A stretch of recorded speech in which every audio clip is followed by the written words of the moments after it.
Good evening, my darlings. It is Friday, the 31st of October, 2025. Halloween night. Here we begin. Yes, tonight, my darlings, I am reading to you The Black Pumpkin by Dean Koontz from 1986. When I was 10 years old. Do hope you will enjoy this spooky little offering. Shall we begin? The pumpkins were creepy, but the man who carved them was far stranger than his creations. He appeared to have baked for ages in the Californian sun, until all the juices had been cooked out of his flesh. He was stringy, bony, and leather-skinned. His head resembled a squash, not pleasingly round like a pumpkin, yet not shaped like an ordinary head. Slightly narrower at the top and wider at the chin than was actually natural. His amber eyes glowed with a sullen, smoky, weak, but dangerous light. Tommy Sutzman was uneasy. The moment that he saw the old pumpkin carver, he told himself that he was foolish, overreacting again. He had a tendency to be alarmed by the mildest signs of anger in others, to panic at the first vague perception of a threat. Some families taught their 12-year-old boys honesty, integrity, decency, and faith in God by their actions. However, Tommy's parents and his brother Frank had taught him to be cautious, suspicious, and even paranoid. In the best of times, his mother and father treated him as an outsider. In the worst of times, they enjoyed punishing him as a means of releasing their anger and frustration at the rest of the world. To Frank, Tommy was simply and always a target. Consequently, deep and abiding uneasiness was Tommy Sutzman's natural disposition. Every December, this vacant lot was full of Christmas trees, and during the summer, errant merchants used the space to exhibit day-glow stuffed animals or paintings on velvet. As Halloween approached, the half-acre property, tucked between a supermarket and a bank on the outskirts of the Santa Ana, was an orange montage of pumpkins, all sizes and all shapes, lined in rows and stacked in neat low pyramids and tumbled in piles. Maybe 2,000 of them, 3,000, the raw material of pies and jack-o'-lanterns. The carver was in a back corner of the lot, sitting on a tube metal chair. The vinyl upholstered pads on the back and seat of the chair were darkly mottled, webbed and cracks, not unlike the carver's face. He sat with a pumpkin on his lap, whittling with a sharp knife and other tools that lay in the dusty ground beside him. Tommy Sutzman did not remember crossing the field of pumpkins. He recalled getting out of the car as soon as his father had parked at the curb, and the next thing he knew, he was in the back of the lot, just a few feet from the strange sculptor. A score of finished jack-o'-lanterns were propped atop mounds of other pumpkins. This artist did not merely hack crude eye holes and mouths. He carefully cut the skin and the rind off the squash in layers, producing features with great definition and surprisingly beauty. He also used a paint to give each creation its own demonic personality. 4 cans, each containing a brush, stood on the ground beside his chair. Red, white, green, and black. The jack-o'-lanterns grinned and frowned and scowled and leered. They seemed to be staring at Tommy. Every one of them, their mouths were agape, little pointy teeth bared. None had a blunt, goofy dental work of ordinary jack-o'-lanterns. Some were equipped with long fangs. Staring, and Tommy had the peculiar feeling that they could see him.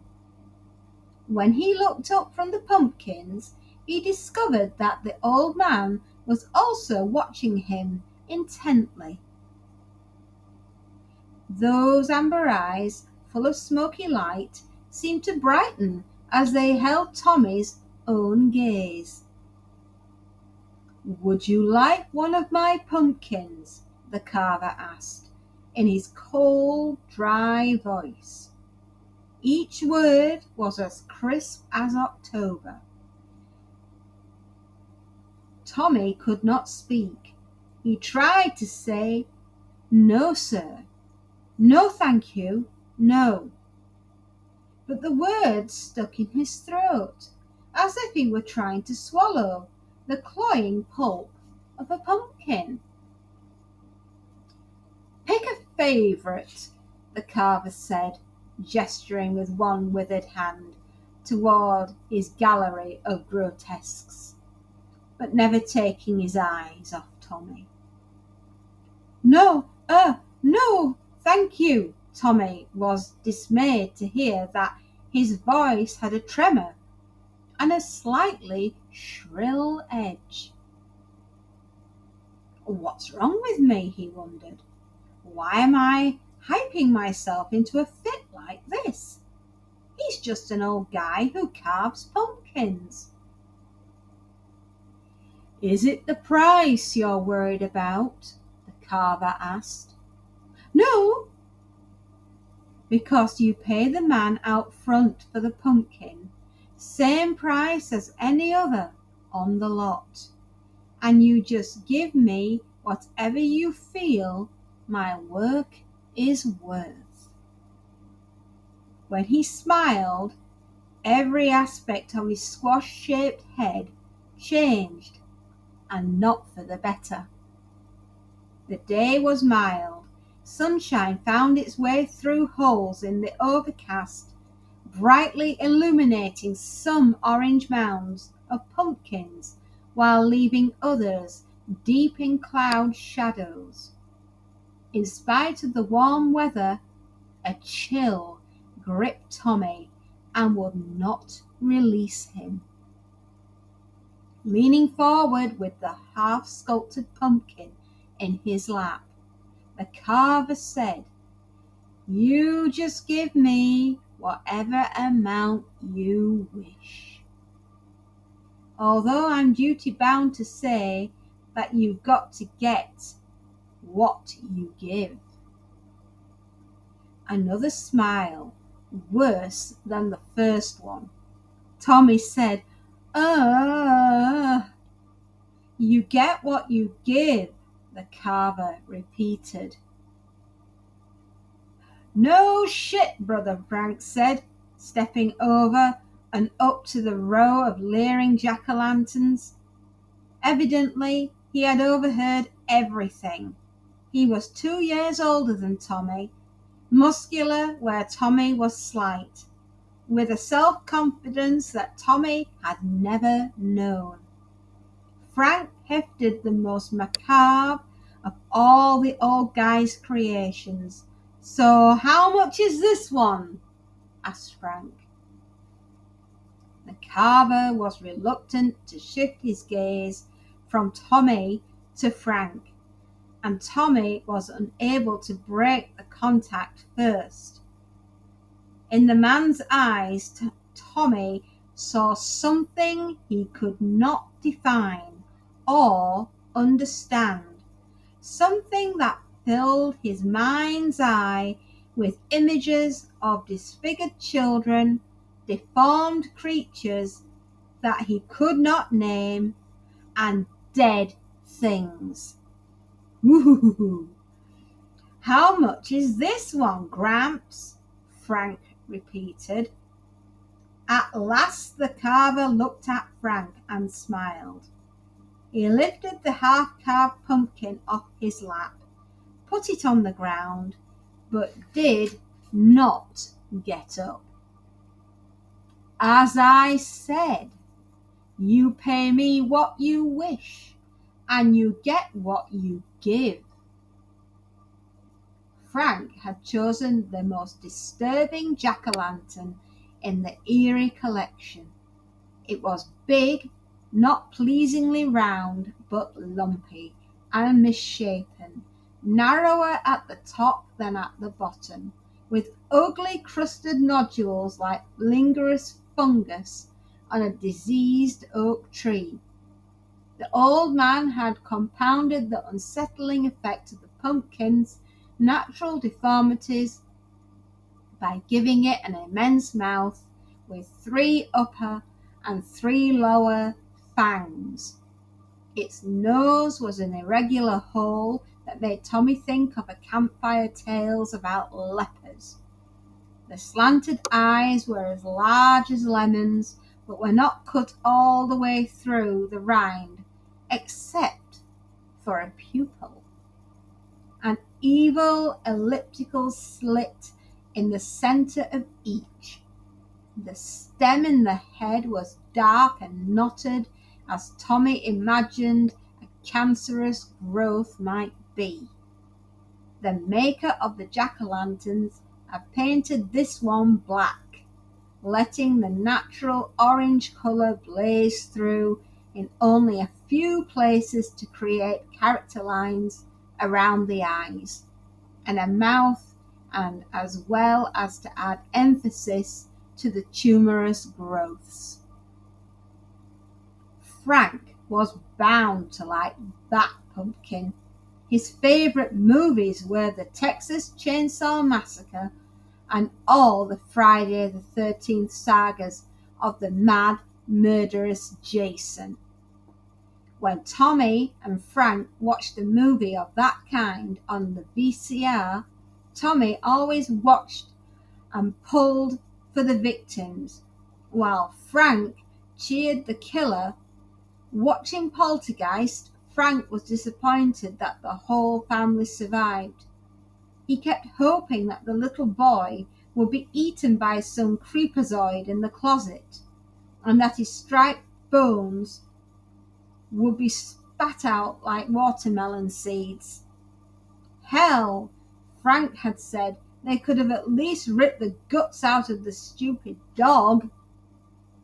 Now Frank held the black pumpkin grinning as he studied its malevolent features.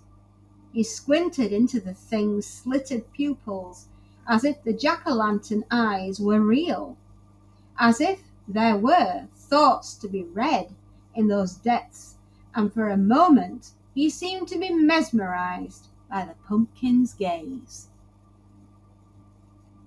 "Put it down," Tommy thought urgently. "For God's sake, Frank, put it down and let's get out of here." The carver watched Frank intently. The old man was still, like a predator, preparing to pounce. Clouds moved, blocking the sun, and Tommy shivered. Finally breaking the staring contest with the jack-o'-lantern, Frank said to the carver, "I give you whatever I like." You get what you give, said the pumpkin carver.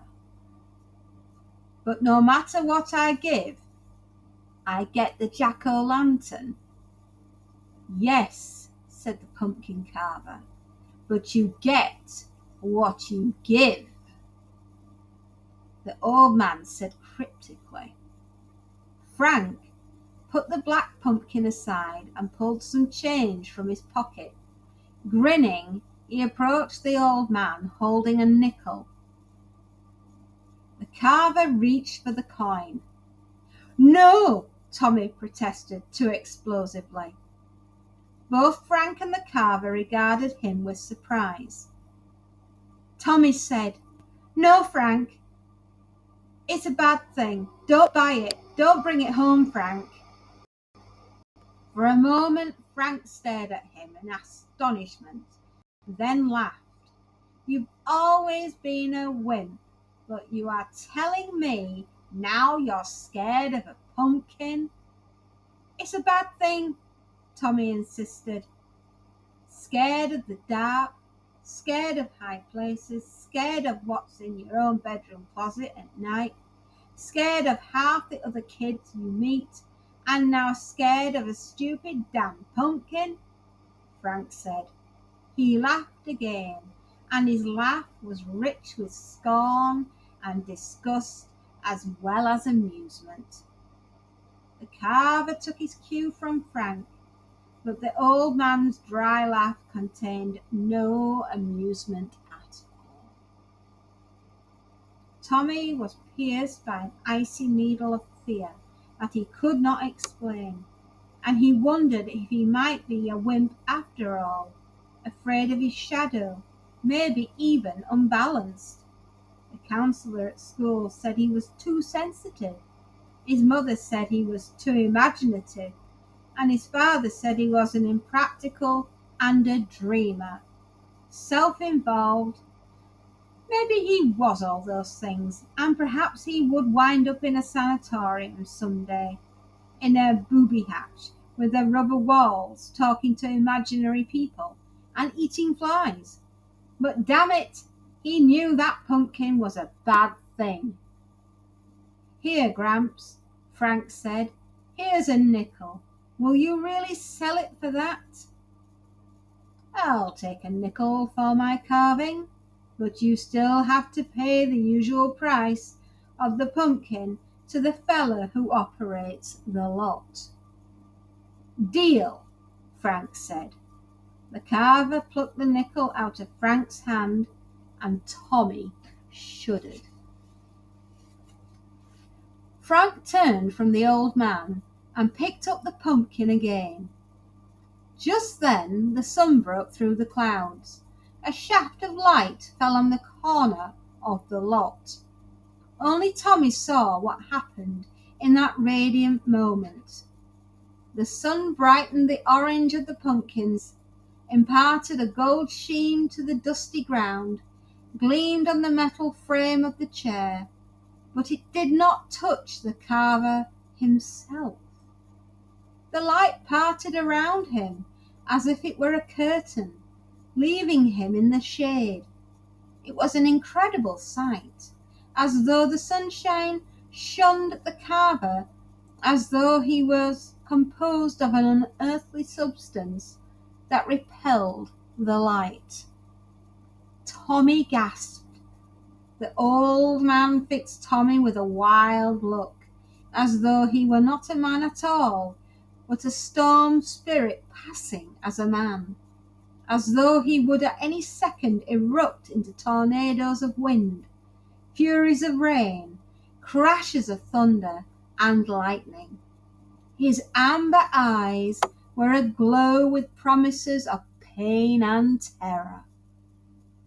Abruptly, the clouds covered the sun again. The old man winked. We're dead, Tommy thought miserably. Having lifted the pumpkin again, Frank looked craftily at the old man, as if expecting to be told that the nickel sale was a joke.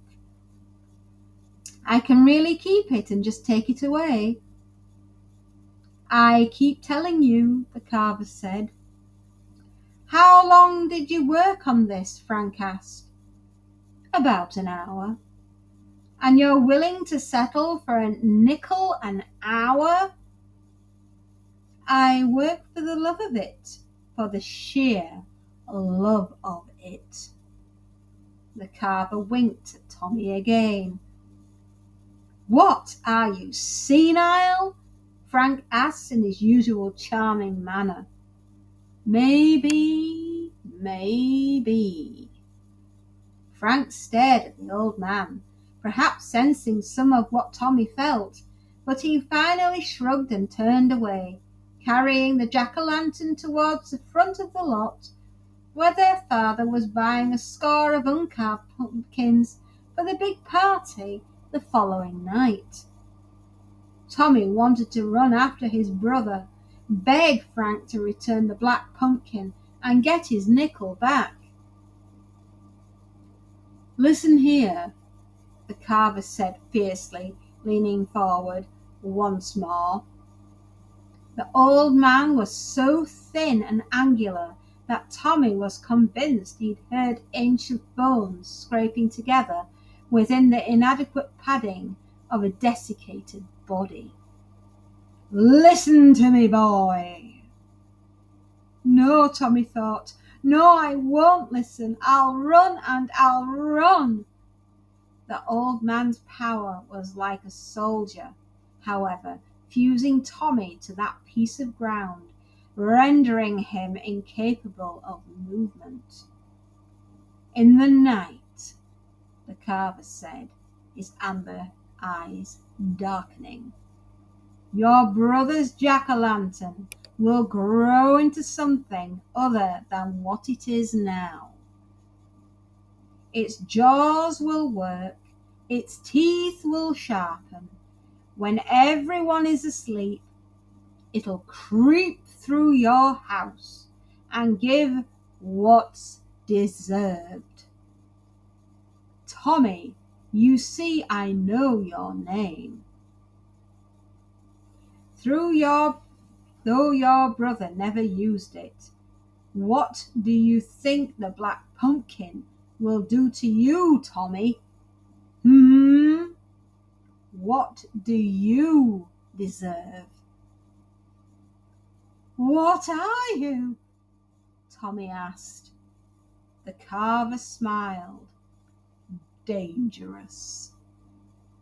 Suddenly Tommy's feet tore loose of the earth to which they had been stuck, and he ran. When he caught up with Frank, he tried to persuade his brother to return the black pumpkin, but his explanation of the danger came out as nothing more than hysterical babbling, and Frank laughed at him. Tommy tried to knock the hateful thing out of Frank's hands. Frank held on to the jack-o'-lantern and gave Tommy a hard shove that sent him sprawling backwards over a pile of pumpkins. Frank laughed again, purposefully, tramped hard on Tommy's right foot as the younger boy struggled to get up, and moved away. Through the involuntary tears wrung from him by the pain in his foot, Tommy looked towards the back of the lot and saw that the carver was watching. The old man waved. Heart beating double time, Tommy limped out of the front of the lot, searching for a way to convince Frank of the danger. But Frank was already putting his purchase in the back seat of the Cadillac. Their father was paying for the jack-o'-lantern and for a score of uncarved pumpkins. Tommy was too late. At home, Frank took the black pumpkin into his bedroom and stood it on the desk in the corner under the poster of Michael Merriman as a demented killer in The Hills Have Eyes. From the open doorway, Tommy watched. Frank had found a fat, scented, decorative candle in the kitchen pantry. Now he put it inside the pumpkin. It was a big enough to burn steadily for at least 2 days. Dreading the appearance of light in the jack-o'-lantern's eyes, Tommy watched as Frank lit the candle and put the pumpkin's center place. The slitted pupils glowed, flickered, shimmered with convincing imagination of demonic life and malevolent intent. The serrated grin blazed bright, and the fluttering light was like a tongue ceaselessly licking the cold rind lips. The most disgusting part of the illusion of life was the leprous pit of nose, which appeared to fill with moist, yellowish mucus. "Incredible," Frank said. "That old fart is a real genius at this stuff." The scented candle emitted the fragrance of roses. Although he could not remember where he had read of such a thing, Tommy recalled that the sudden, unexplained scent of roses supposedly indicated the presence of spirits of the dead. Of course, the source of this odor was no mystery. "What the hell?" Frank said, wrinkling his nose. He lifted the lid of the jack-o'-lantern and peered inside. The inconsistent orange light played across his face, queerly distorting his features. "This is supposed to be a lemon-scented candle, not roses, not girly crap." In the big, airy kitchen, Lois and Kyle Sutzman, Tommy's mother and father, were standing at the table with their caterer, Mr. Hauser. They were studying the menu for the flashy Halloween party that they were throwing the following night, and loudly reminding Mr. Hauser that the food was to be prepared with the finest ingredients. Tommy circled behind them, hoping to remain invisible. He took a can of Coke from the refrigerator. Now his mother and father were hammering the caterer about the need for everything to be impressive. Flowers, the bar, the waiters, uniforms, and the buffet diner must be so elegant and exquisite and drop-dead perfect that every guest would feel himself to be in the home of a true Californian aristocracy. This was not the party for kids. In fact, Tommy and Frank would be required to remain in their rooms tomorrow evening, permitted to engage only in the quietest of activities. No television, no stereo, no slightest peep to draw attention to themselves. This party was strictly for the movers and shakers on whom Kyle Sutzman's political career depended. He was now a Californian state senator, but in the next week's election he was running for the United States Congress. This was a thank you party for his most generous financial backers and for the power brokers who had pulled strings to ensure his nomination the previous spring. Kids verboten. Tommy's parents seemed to want him around only at major campaign rallies, media photography sessions, and for a few minutes at the start of an election night victory party. That was okay with Tommy. He preferred to remain invisible, On those rare occasions when his folks took no notice of him, they invariably disapproved of everything he said and everything he did. Every movement he made, every innocent expression that crossed his face. "Lois," said Mr. Hauser, "I hope we understand that large shrimp do not qualify as finger lobster." As the nervous caterer reassured Lois of the quality of his operation, Tommy slided silently away from the refrigerator and quietly extracted 2 Milanos from the cookie jar.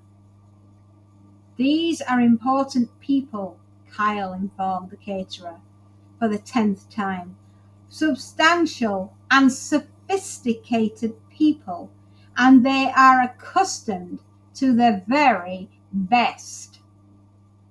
In school, Tommy had been taught that politics was the means by which many enlightened people chose to serve their fellow men. He knew that was baloney.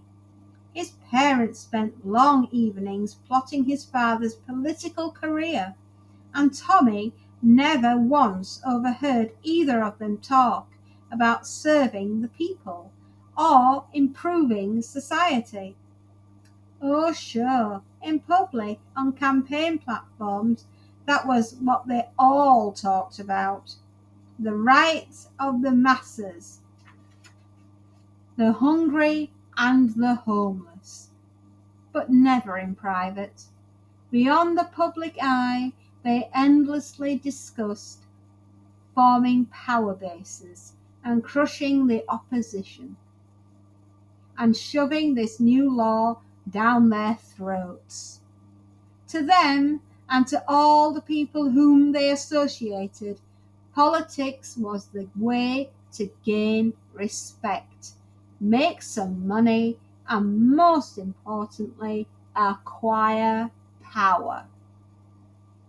Tommy understood why people liked to be respected, because he received no respect at all. He could see why having a lot of money was desirable, but he did not understand this power thing. He could not figure why anyone would waste a lot of time and energy trying to acquire power over other people. What fun could be gotten from ordering people around, telling them what to do? What if he told them to do the wrong thing, and then what if, because of your orders, people were hurt or wound up broke or something worse? And how could you expect people to like you if you had power over them? After all, Frank had power over Tommy, complete power, total control, and Tommy loathed him. Sometimes he thought he was the only sane person in the whole family. At other times he wondered if they were all sane and if he was mad. Whatever the case, crazy or sane, Tommy always felt that he did not belong in the same house with his own family. As he slipped stealthily out of the kitchen with his can of Coke and 2 Milanos wrapped in a paper napkin, his parents were querying Mr. Hauser about the champagne. In the back hallway, Frank's door was open, and Tommy paused for a glimpse of the pumpkin. It was still there, fire in every aperture. "What you got there?" Frank asked, stepping into the doorway. He grabbed Tommy by the shirt, yanked him into the room, slammed the door, and confiscated the cookies and the Coke. "Thanks, snotface. I was just thinking I could use a snack."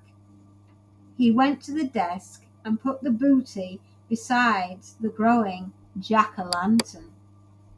Taking a deep breath, steeling himself for what resistance would mean, Tommy said, "Those are mine." Frank pretended shock. "Is my little brother a greedy glutton who doesn't know how to share? Give me back my Coke and cookies." Frank's grin seemed to fill with shark's teeth. "Good heavens, dear brother, I think you need to be taught a lesson.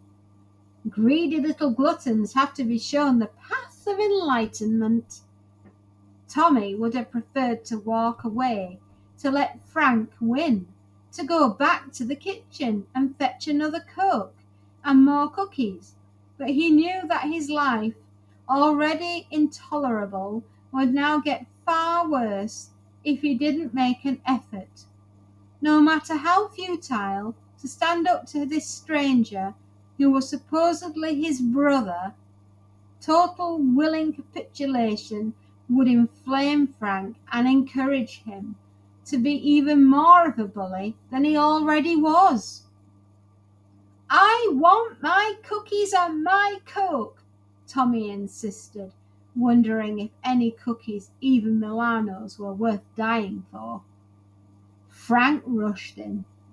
They fell to the floor, pummeling each other, rolling, kicking, and producing little noise. They didn't want to draw their folks' attention.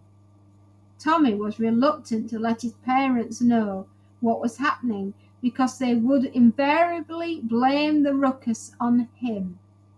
Athletic, well-tanned Frank was their dream child, their favourite son, and he could do no wrong. Frank probably wanted to keep the battle secret because their father would put a stop to it, thereby spoiling the fun.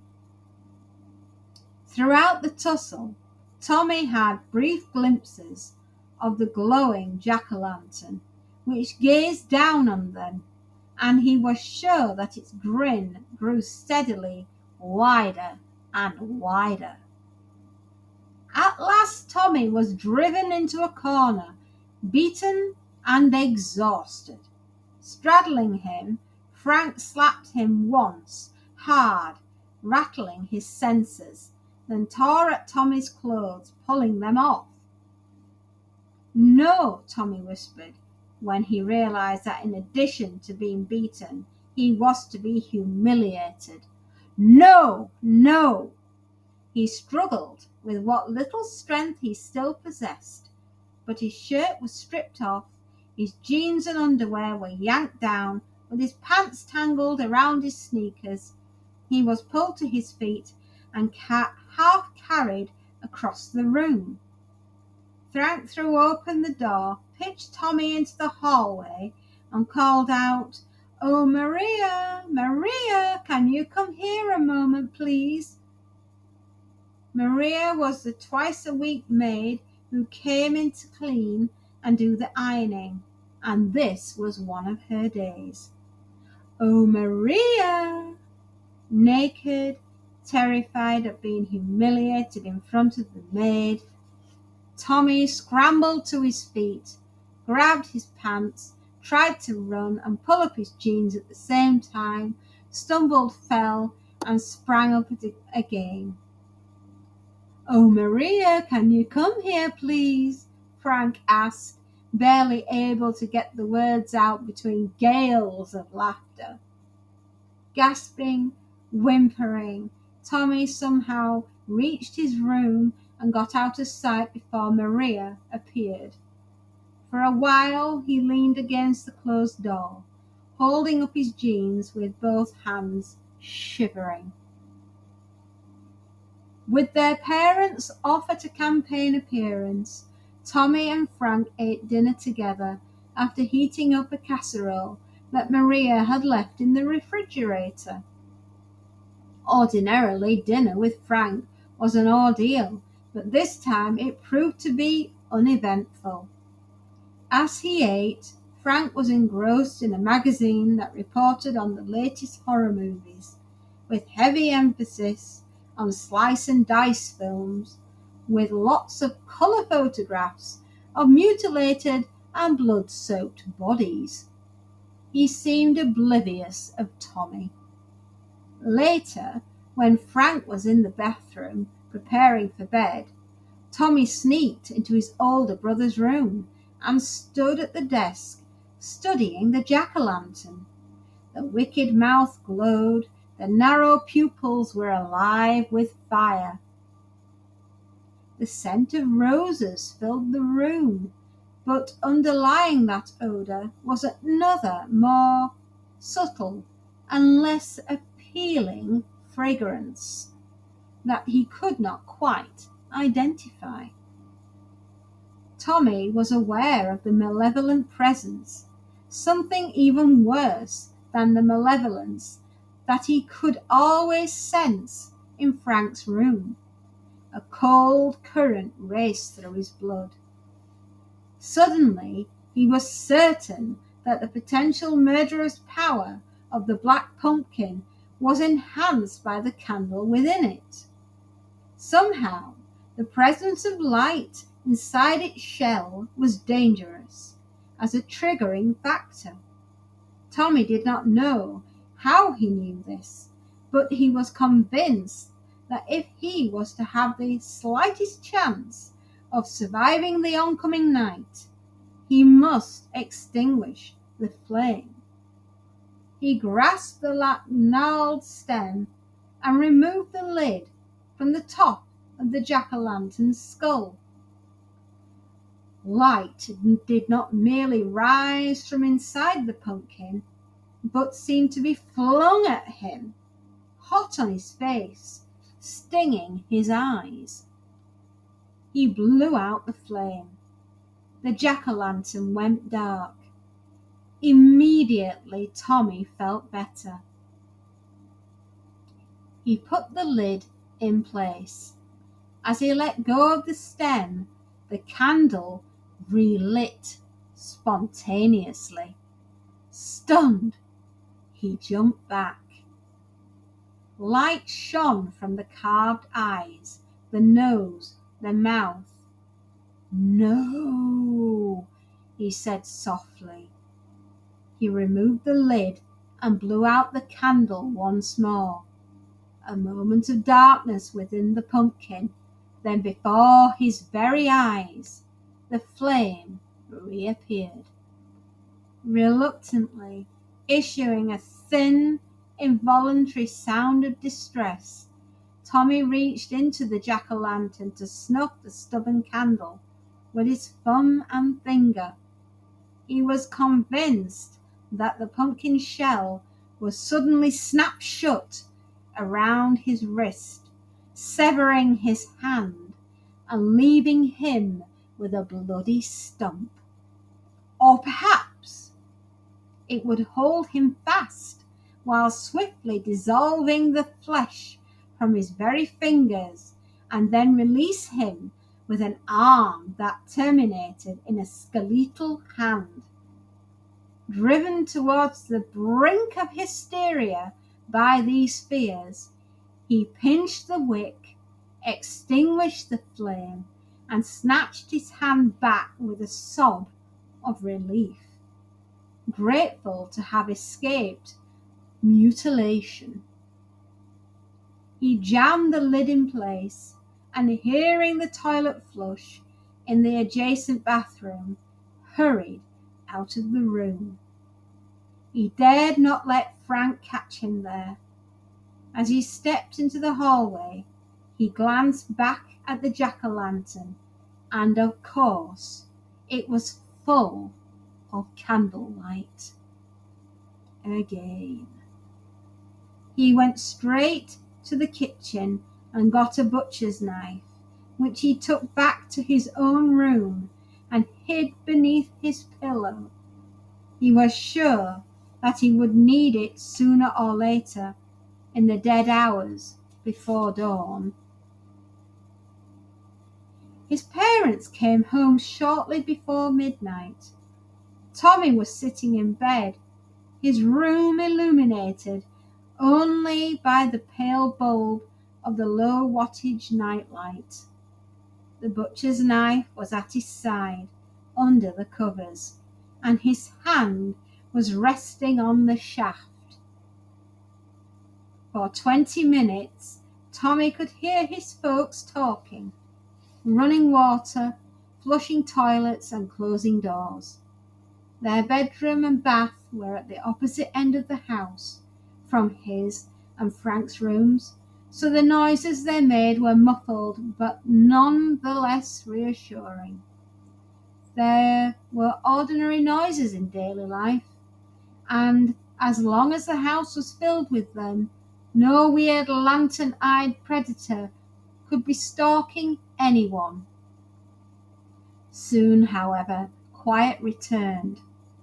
In the post-midnight stillness, Tommy waited for the first scream.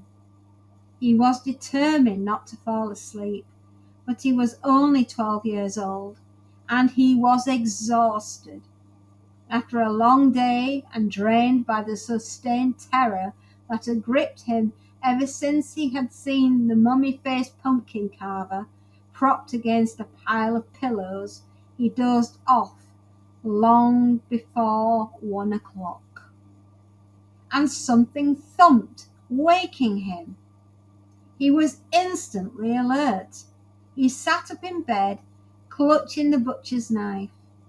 For a moment he was certain that the sound had originated within his own room.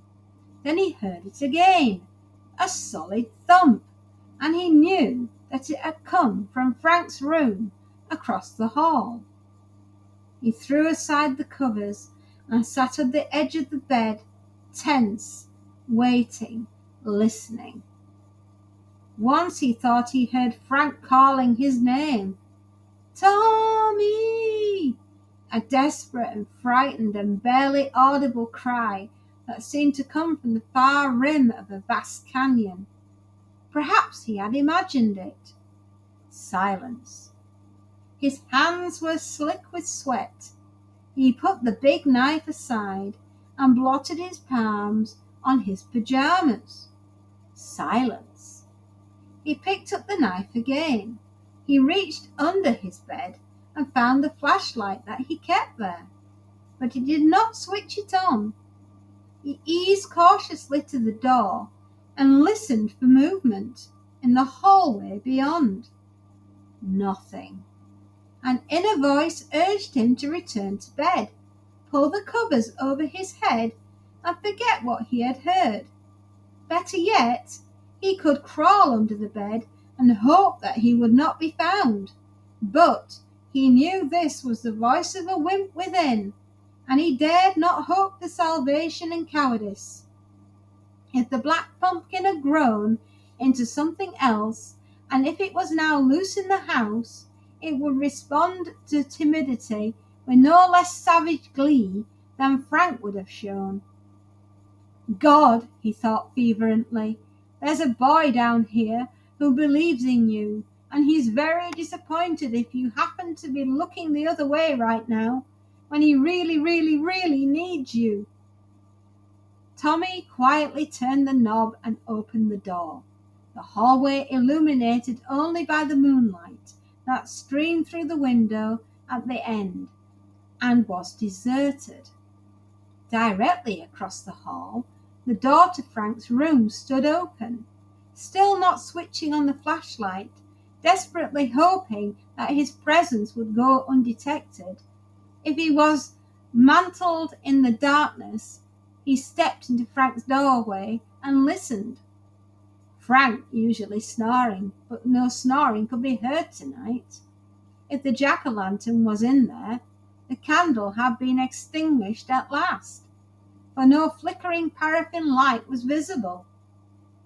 Tommy crossed the threshold. Moonlight silvered the window, and the palm frond shadows of the wind-stirred trees danced on the glass. In the room, no object was clearly outlined. Mysterious shapes loomed in shades of dark and grey and black. He took one step, 2, 3. His heart pounded so hard that it had shattered his resolve to cloak himself in darkness. He snapped on the ever-ready and was startled by the way the butcher's knife in his right hand reflected by the light. He swept the beam around the room, and to his relief saw no crouching monstrosity. The sheets and blankets were tumbled in a pile on the mattress, and he had to take another step towards the bed before he was able to ascertain that Frank was not there. The severed hand was on the floor by the nightstand. Tommy saw it in the penumbra of the flashlight, and he brought the beam to bear directly on it. He stared in shock. Frank's hand, no doubt about its identity, because Frank's treasured silver skull and crossbones ring gleamed brightly on one slug white finger. It was curled into a tight fist. Perhaps powered by the post-mortem nerve spasms, perhaps energized by darker forces, the fist hand suddenly opened. Never harm this adversary, so Tommy let the knife slip out of his sweaty fingers to the floor. "You," the black pumpkin repeated, and its voice reverberated moistly throughout the room. "Your vicious brother got what he gave. Your mother got what she gave. Your father got what he gave.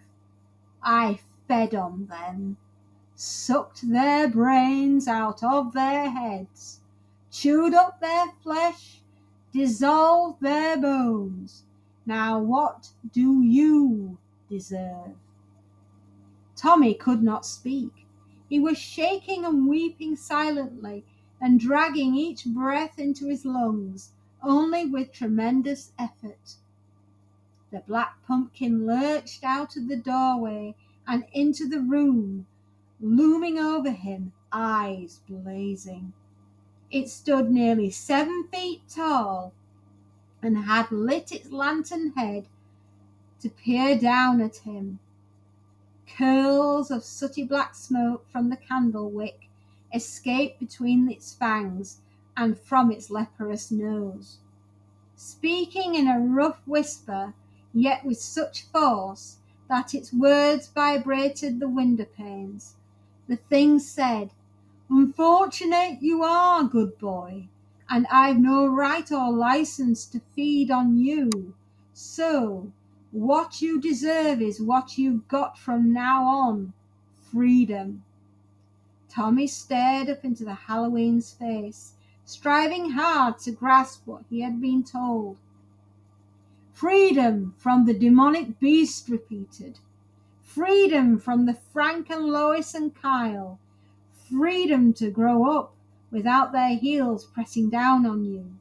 Freedom to be the best that you can be, which means I'll most likely never get a chance to feed on you."